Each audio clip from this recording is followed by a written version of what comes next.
কিছু কিছু সময়তে আমরা ভালো থাকার অভিনয় করি, ভালো থাকি বা না থাকি, তারপর আমাদেরকে কি বলতে হয়, শুকর করতে হয়, আল্লাহকে বলতে হয় আলহামদুলিল্লাহ। কেউ যদি জিজ্ঞেস করে কেমন আছো, সৌজন্যমূলক একটা হাসি দিই, সৌজন্যমূলক একটা হাসি দিয়া বলি আলহামদুলিল্লাহ ভালো আছি। কিন্তু আলহামদুলিল্লাহ বলি ঠিক আছে, ভালো থাকি বা না থাকি তবু বলতে হয় আলহামদুলিল্লাহ। শরীর অসুস্থ থাকলেও বলি আলহামদুলিল্লাহ। মৃত্যুর যে মরার সময় হয় তখন 1 ঘন্টা আগেও কিন্তু মানুষকে বলতে শুনি আলহামদুলিল্লাহ। তো আল্লাহর নাম আমরা সবাই নেই। আল্লাহ আমাদেরকে পৃথিবীতে পাঠাইছে অতিথি হিসাবে, পৃথিবীর মেহমান হিসাবে পৃথিবীতে আসছি, পৃথিবীতে থাকবো যতদিন আল্লাহ রাখে ততদিন। হায়াত মত কিন্তু আল্লাহর হাতে।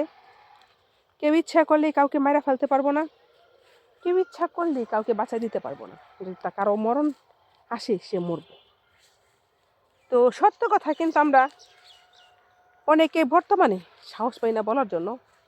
অনেক সত্যকে আমরা গোপন করি, অনেক সত্য কথা বলতে গেলে আমাদের বুক কাঁপে।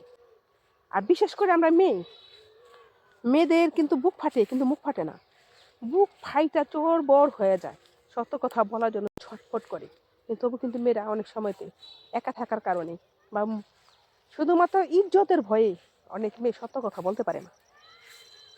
কারণ সত্য কথা কি করে বলবে, সত্য কথা বললে যে তার উপরে অনেক ধরনের অত্যাচার আসতে পারে, তার জন্য মেয়েরা কিন্তু সত্য কথাগুলো বলে না। তো বিশেষ করে আমি আগে বলতাম সত্য কথাগুলো, এখন আমার ছেলের মুখের দিকে তাকাইয়া, অনেক ছোট একটা বাচ্চা, কারণ আমার যদি কিছু হয়ে যায় তাহলে কিন্তু আমার ছেলেটা পৃথিবীতে বাঁচতে পারবো না। আর বাঁচলে ওরে দেখার মতোই পৃথিবীতে কেউ নাই।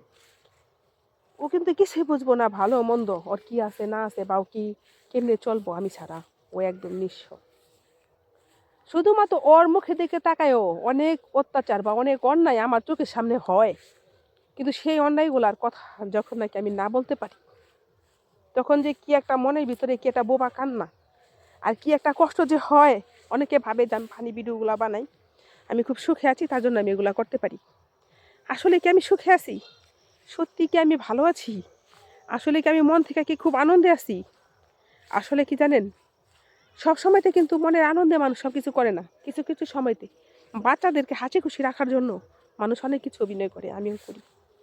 অনেক কিছু করি, আমি অনেক অভিনয় করার চেষ্টা করি আমার বাচ্চাটাদের নিয়ে। আমি সময়তে পারি, সময়তে ধরে রাখতে পারি না নিজেকে, কিন্তু তারপর ধরে রাখার চেষ্টা করি শুধুমাত্র আমার বেবিটার মুখের দিকে তাকাইয়া।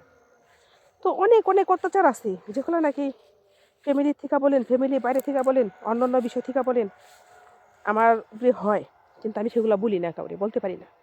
অনেক কষ্ট মনের ভিতরে জমা থাকে, সেই কষ্টগুলো শুধু কষ্টই রয়ে যায়, কারণ আমি একটা মেয়ে মানুষ, তার জন্য সেই কষ্টগুলো আমার মনে থাকে। সত্য কথাগুলো বলার মতো সাহস বা তৌফিক আল্লাহ তুমি আমাকে দান করো।